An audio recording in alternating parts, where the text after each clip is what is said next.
Hello and welcome to another installment of Call of the Wild. This is Lesson 9, Chapter 4, Part 1. As always, we are looking at the same standards, how particular lines of dialogue and events propel actions and reveal aspects of character, and also the determining one or more essential ideas or themes, specifically the theme of how does Buck evolve or devolve into his primitive state by the end of this book. So for this section, you'll specifically be reading one of the chapters from Call of the Wild, and you're going to analyze how is Buck similar and different to Spitz as a lead dog. And you should be able to answer some multiple choice questions and short answer questions using details from the text. So what happened last time? Buck was encouraging bad behavior from the other dogs, and they were rebelling against Spitz. So there's a lot of turmoil in the group, and even Francois can't control them. The dogs are making a lot of trips, but it's not smooth sailing because of the lack of teamwork. And while Buck and the pack are chasing a rabbit through the woods one night, Spitz attacks Buck and they fight to the death with Buck coming out on top. And because Spitz is gone, he is now the lead dog in his eyes and kind of in the eyes of the rest of the pack. So we're going to see how this plays out today in our reading. So we're going to look a little bit more about dog sledding in general. So this just gives you a little bit more information about the positions of dogs, some of the commands they give, the feeding of the dogs. And this is what teamwork and love of the harness look like. So this is not what the dogs and Buck have been experiencing while Buck and Spitz were fighting. So now we're going to see what teamwork looks like because that's how our dogs are going to evolve into a better team.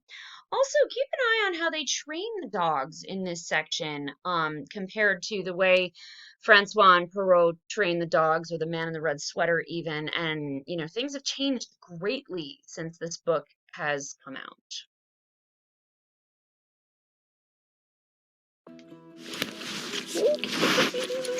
When it comes to showing the love, nobody does it better than Carlin. Oh, we're going to have a nice time today. She's going to be my instructor and guide today. With Snowy Owl Tours, everyone starts with a half-hour orientation. Now, as a parking brake, a nice hard-packed section of snow, give that a kick. Now, that is only an assist. We do not trust it 100%. The dogs seem to know that soon it will be time to go out. We're going to let the other teams head out first. To my surprise, the proper command to start going is not mush. It's hike. Okay, hike, babies, hike. Yeah, let's go! With Snowy Owl Tours, you do have the option of letting an instructor drive, or the freedom to drive your very own dog sled team. Time to meet my team. Alma, your lead dog, Apache, and he's Siberian Husky. And he's going to be your solo lead up here, eh, buddy? Apache's going to run the show. Yeah, you're going to run the show. Hi, boy. The very gorgeous Shira, Princess of Power. That's her full name, but we just call her Shira. Hi, Shira. And she is called a Canadian Indian Husky, so this is our breed closest relative to the coyote. And then, of course, the two brutes, your big boys, the wheel dogs, the Power. Come here, boys. Skooky, come on. Because they are bigger, they generally are slower, so that's why they have to run back here. Otherwise, if they were up front, they would slow the whole team down, wouldn't you, boys? And then, of course, the driving back here. The funnest part. Yes, the funnest part. So most importantly, your number one most important rule. Never let go. Never let go. So you always have your hands on the handlebar at all times. Very important. Second most important, stopping the sled. 2 feet on the brake, all of your weight, as hard as you can. Yeah, you got her. That's it. And also remember positive encouragement and reinforcement, because these dogs thrive off of love. So good dogs, good puppies. Really make sure that they know they're doing well, because they'll pull their little butts off for you. So they're no different than men. All right, away we go. Carlin leads the way. It's a brisk winter day, but it's beautiful out here. We're a half-hour drive south of Banff and Canmore, in the heart of Alberta's Kananaskis country. The Rocky Mountains look stunning. A Whiskey Jack watches us go by. It's a postcard day. Good puppies. Good puppies. These dogs are born to run. Don't you think it even looks like they're smiling as they go? One thing I didn't realize, as a musher, you need to get off the rails and run up the hill. It certainly helps keep me warm. I am having a blast. Got amazing dogs guiding me, beautiful scenery. The wind, probably not very safe to let go because you're never supposed to let go. Hi. Carlin is a musher from birth. Yeah, let's go. Her parents started the business before she was born, so she's been a musher since she was knee-high to a Siberian Husky. For her, the greatest joy is seeing how much fun others like me have doing it for the first time. Yee-hoo! And sometimes people have tears in their eyes. They give you a hug. They're so excited. And that truly is why we love to do this. Good puppies! The reason we use 6 different breeds is not just because they're the best at what they do, but it's also so people can see breeds that would normally be in places like Baffin Islands, Iqaluit, Nunavut, or even Russia. You know, the Sepola Siberian Husky comes from Russia. And the Inuit Husky, the Hudson, the big fluffy one that we saw today, you know, he's originally from Yellowknife. Carlin says the Canadian Inuit Husky is almost extinct with just 400 registered in the world. And that's why it's so important to preserve these bloodlines. Good puppies! Before you know it, our 10K ride has come to an end. Wow, what an experience! Whoa! Excellent power slide. Now it's time to give our hardworking crew some doggy Gatorade. It's a mix of protein and fat. Because the dogs have been eating snow, that actually dehydrates them. So, like humans, we need to drink and consume room temperature warm to keep ourselves hydrated. So in these thermoses, we bring boiled water, and by the time it touches the cold bowls, it's a good temperature to drink. These dogs burn 2,000 or more calories in a day. They're fed after each run. And you want to slide them in nice and close so that there's no argument over whose is whose. As an extra reward, the dogs get a nutritious, tasty treat. Carlin tells me to be careful, or my fingers could be part of the snack. It turns out many of my fellow mushers have come from faraway places. Yeah, we thoroughly enjoyed it. It was great fun. Even falling off was good. You fell? Yeah. Please tell us about it. I can't. I just fell off. 1 minute I was on the sled, and next minute on the ground. It was awesome, the whole trip. Like, I've done the 2-hour trip before, and the 4-hour trip was just amazing. Did you take a fall at any point? No, we ran through a tree, only a small one, but it was great. No falls, no, it was good. If you guys want to check out these amazing tours, just visit snowyowltours.com. Hi, Avalanche. Hi. So as you saw in the video, some of the things that we've already talked about, such as the musher getting off to walk, that was something that Francois did quite a bit over the course of the last chapter with the dogs, especially when they were trying to break trail. You saw a little bit more about the dog positions. So she mentioned the wheel dogs, which were the 2 biggest dogs in the back. That is Dave's position on this sled. So Dave would probably be one of the bigger huskies that's on this thing. She talked about the Sepola Siberian Huskies. Those are huskies that were from Sepola, from the first article that you read about the dog sled diphtheria run. Sepola was the man who owned Togo and Balto, and therefore these Sepola Siberian Huskies are most likely huskies that are descended from the dogs that he had and that he was working with. And the last thing just to talk about is you saw how much these dogs loved being in the harnesses, loved being in the traces. They were happy, they were eager to run. This is what a true dog sled team looks like. This is what our dogs in this book are feeling and looking like when they get the opportunity to go out and run. And this is something you're definitely going to need to keep in mind for the next section of the book. So now that you've finished watching this short video, we're going to move on to the reading of Chapter 4, Part 1. This week is a short one. It's only 3 pages, and there's only a couple of multiple choice and 1 short answer, so it shouldn't take you that long to get through it. And you're going to answer your Schoology quiz when you finish. Now we're going to move on to Chapter 4, Part 1, Who Has Won to Mastership. So once again, just as a reminder, at the very end of the last chapter, Buck and Spitz fought, and Spitz was killed in the process, so now Buck is sort of going to become the alpha dog at this point. Eh? What I say?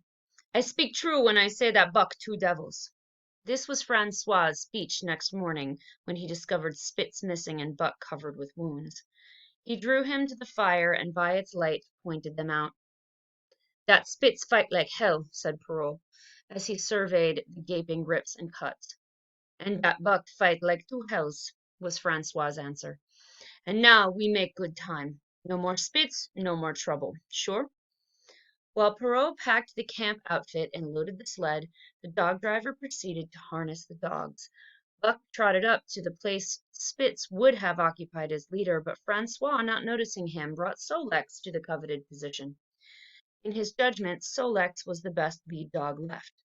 Buck sprang upon Sol-leks in a fury, driving him back and standing in his place. So now that Buck has killed Spitz, he wants the lead position and he feels like he's earned it. So Buck is not going to give up until he gets what he wants. Eh? Eh? Francois cried, slapping his thighs gleefully. Look at that Buck. Him kill that Spitz. Him think to take the job. Oh, go away, Chook, he cried, but Buck refused to budge. He took Buck by the scruff of the neck, and though the dog growled threateningly, dragged him to one side and replaced Sol-leks. The old dog did not like it, and showed plainly that he was afraid of Buck. Francois was obdurate, but when he turned his back, Buck again displaced Sol-leks, who was not at all unwilling to go. Francois was angry. Now, by gar, I fix you, he cried, coming back with a heavy club in his hand. Buck remembered the man in the red sweater and retreated slowly, nor did he attempt to charge in when Sol-leks was once more brought forward. But he circled just beyond the range of the club, snarling with bitterness and rage, and while he circled he watched the club so as to dodge it if thrown by Francois. For he was become wise in the way of the club. The driver went about his work, and he called to Buck when he was ready to put him in his old place in front of Dave. Buck retreated 2 or 3 steps. Francois followed him up, whereupon he again retreated. After some time of this, Francois threw down the club, thinking that Buck feared a thrashing, but Buck was in open revolt. He wanted not to escape a clubbing, but to have the leadership. It was his by right. He had earned it, and he would not be content with less. Perrault took a hand. Between them they ran him about for the better part of an hour. They threw clubs at him, he dodged. They cursed him and his fathers and his mothers before him, and all his seed to come after him, down to the remotest generation and every hair on his body and drop of blood in his veins. And he answered curse with snarl and kept out of their reach. He did not try to run away, but retreated around and around the camp, advertising plainly that when his desire was met, he would come in and be good. So Buck's basically throwing a temper tantrum at this point. He wants his way. He will not be hit by these men. He will not be caught by these men. So he stays out of their reach, taunting them until he gets what he wants, which is the lead position. So if you remember way at the beginning of this, I asked you in chapter 1, how is his situation with Judge Miller going to affect him in the future? Well, at first we thought that top dog attitude was going to get in his way and it was going to bring him down. However, he's back to having that top dog attitude again. And because of that, he's fighting for what he wants and will get it. So it's kind of made a reverse, and that attitude is now helping him instead of hurting him. Francois sat down and scratched his head. Perrault looked at his watch and swore. Time was flying, and they should have been on the trail an hour gone. Francois scratched his head again. He shook it and grinned sheepishly at the courier, who shrugged his shoulders and signed they were beaten. Then Francois went up to where Sol-leks stood and called to Buck. Buck laughed, as dogs laugh, yet kept his distance. Francois unfastened Sol-leks's traces and put him back in his old place. The team stood harnessed to the sled in an unbroken line, ready for the trail. There was no place for Buck save at the front. Once more Francois called, and once more Buck laughed and kept away. So at this point, even now he's getting what he wants, he's still kind of taunting these men and still doesn't want to come because he thinks he's going to get hit. Throw down the club, Perrault commanded. Francois complied, whereupon Buck trotted in, laughing triumphantly, and swung around into position at the lead of his team. His traces were fastened, the sled broken out, and with both men running, they dashed out onto the river trail. Highly as the dog driver had forevalued Buck, with his two devils, he found, while the day was yet young, that he had undervalued. At a bound, Buck took up the duties of leadership, and where judgment was required, and quick thinking and quick acting, he showed himself the superior even of Spitz, of whom Francois had never seen an equal. So even though the men thought that Buck was a great dog in the beginning, they had underestimated his real worth, and he proves to be even a better dog than Spitz. He's an even better leader at this point. But it was in giving the law and making his mates live up to it that Buck excelled. Dave and Sol-leks did not mind the change in leadership. It was none of their business. Their business was to toil and toil mightily in the traces. So long as that were not interfered with, they did not care what happened. Billy, the good-natured, could lead for all they cared so long as he kept order. The rest of the team, however, had grown unruly during the last days of Spitz, and their surprise was great now that Buck proceeded to lick them into shape. Pike, who pulled at Buck's heels and who never put an ounce more of his weight against the breastband than he was compelled to do, was swiftly and repeatedly shaken for loafing, and ere the first day was done he was pulling more than ever before in his life. The first night in camp, Joe, the sour one, was punished roundly, a thing that Spitz had never succeeded in doing. Buck simply smothered him by virtue of superior weight and cut him up till he ceased snapping and began to whine for mercy. The general tone of the team picked up immediately. It recovered its old-time solidarity, and once more the dogs leapt as one dog in the traces. At the Rink Rapids, 2 native huskies, Teak and Puna, were added, and the celerity with which Buck broke them in took away Francois's breath. "Never such a dog as that Buck," he cried. "No, never. Him worth $1,000, by gar. Eh? What you say, Perrault?" And Perrault nodded. He was ahead of the record then, and gaining day by day. The trail was in excellent condition, well packed and hard, and there was no new fallen snow with which to contend. It was not too cold, the temperature dropped to 50 below zero and remained there the whole trip. The men rode and ran by turn, and the dogs were kept on the jump, but with infrequent stops. So finally, the dogs are back in shape, the trail is cut, and the temperature is good. Even though it's 50 below zero, they consider that not too cold, but it is what it is. And all is running smoothly now at this point. 30 Mile River was comparatively coated with ice, and they covered in one day going out what had taken them 10 days coming in. In one run, they made a 60-mile dash from the foot of Lake LaBarge to the White Horse Rapids, across Marsh, Tagish, and Bennett, 70 miles of lakes. They flew so fast that the man whose turn it was to run towed behind the sled at the end of a rope, and on the last night of the second week they topped White Pass and dropped down the sea slope with the lights of Skagway and of the shipping at their feet. It was a record run. Each day for 14 days they had averaged 40 miles.